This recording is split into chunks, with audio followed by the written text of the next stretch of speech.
मेरी कहानी का शीर्षक है सबक ज़िंदगी का। आज मीरा की शादी हुए 3 साल हो चुके थे। वह अपनी ज़िंदगी से बिल्कुल खुश नहीं थी। उसकी शादी उसकी पसंद से हुई थी, इसलिए वो अपने माँ बाप को दोष नहीं दे सकती थी। वह जितना सह सकती थी सहा, पर अति दुखदाई हो जाएगी उसने सपने में नहीं सोचा था। वह पति के साथ अकेले ही दूसरे शहर में रहती, पर पति उसके लिए घर की जरूरत भी पूरी ना करता। घर में घर गृहस्थी के नाम से कुछ नहीं था। वह सोचती थी धीरे धीरे सब ले लेंगे, पर पति उसका प्राइवेट कंपनी में काम करता था। उसकी कमाई इतनी भी कम नहीं थी ज़रूरतें पूरी ना कर सके। उसकी आदत अपने शौक़ पूरा करने की थी, जैसे उसकी शादी के पहले थी। जैसे दोस्तों के साथ कहीं भी घूमने का प्लान बनाना, सूट बूट में रहना, प्रेस कपड़े पहनना, अच्छे से अप टू डेट रहना। उसके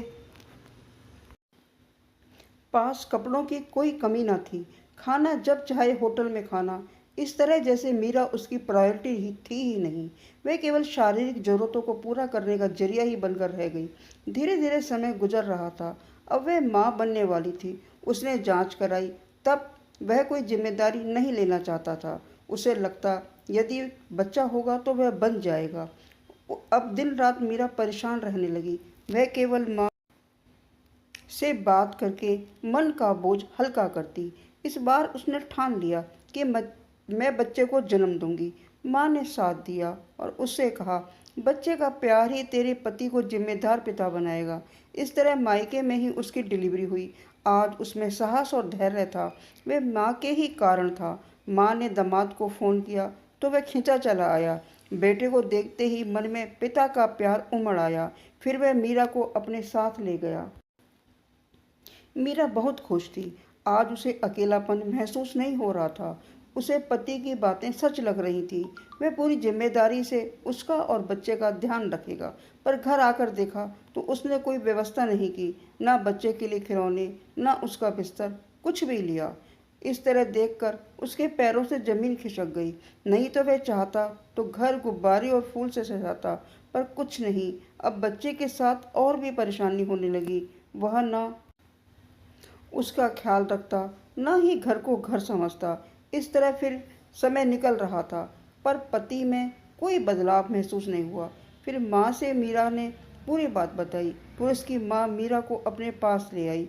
उसने कहा, जब तुम्हारा पति साथ नहीं दे रहा है तो क्या मतलब ऐसी ज़िंदगी का। फिर माँ के साथ रहते हुए उसे अपना काम चालू किया। बच्चे की अच्छी परवरिश देनी थी। अचार पापड़ का काम करने लगी। अब पति के भरोसे नहीं रही। उसने अपने पति से कहा, अब तुम्हारे साथ नहीं रह सकती हूँ। आज मैं भी काबिल हो गई हूँ, तुम्हारे बिना रह सकती हूँ। इस तरह माँ ने हौसला देकर उसके जीवन को संवारा। माँ से अचार पापड़ का काम सीखकर और औरतों को काम दिया। धीरे धीरे उसे इस काम से इतना मुनाफा होने लगा कि अचार पापड़ एक ब्रांड बन गया। फिर उसका नाम और काम हर जगह बोलने लगा। अगर वह पढ़ी लिखी होती तो नौकरी करती, पर कम उम्र में प्यार के चक्कर में उसने पढ़ाई को महत्व नहीं दिया। आज उसे सुखद एहसास हो रहा था। अगर माँ ने साथ न दिया होता क्या होता। अब उसका एक दिन पेपर में नाम देखकर उसके पति को उसकी गलती का एहसास हुआ कि मैंने मीरा के साथ कितना गलत किया। मैं वही का वही हूँ। आज वह कितना आगे बढ़ गई। मीरा का तलाक होने के कारण उसे गुजारा भत्ता मिलता रहा और साथ ही बच्चे का पालन पोषण कि निश्चित की गई कीमत भी मिलती रही। इस तरह मीरा आज अपने पैरों में खड़ी होकर गर्व के साथ कहती है कि मैं जो हूँ वो माँ की बदौलत हूँ। जो भी सीखा आखिर माँ से ही सीखा है। आज यहाँ तक मैं माँ की वजह से पहुँच पाई। जिस पर भरोसा किया उसने ही जिंदगी की डोर नहीं थामी। वह सबसे यही कहती है, मुझ में आत्मविश्वास माँ की वजह से आया।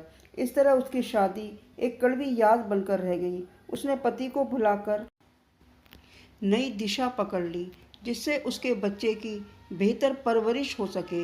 इस तरह काबिल होकर एक आत्मविश्वास से जीवन जीने लगी। दोस्तों, जिंदगी में सब कुछ सीख कर मिलते हैं, जैसे मीरा को सबक मिला। बहुत बार जिंदगी ऐसे रंग दिखाती है, सब कुछ बदल जाता है, जिंदगी अलग ही मोड़ ले लेती है। दोस्तों, यहाँ मैं एक बात अपनी तरफ से कहना चाहती हूँ, अगर ज़िंदगी में कभी कोई ऐसा मोड़ आए जहाँ पति का साथ ना मिल सके, कारण चाहे हो, वहाँ पत्नियों को अपना आत्मविश्वास जगाना चाहिए, अपना हुनर सामने लाना चाहिए, उस पर मेहनत करनी चाहिए ताकि वे अपने बच्चों की परवरिश और अपनी परवरिश आराम से कर पाए।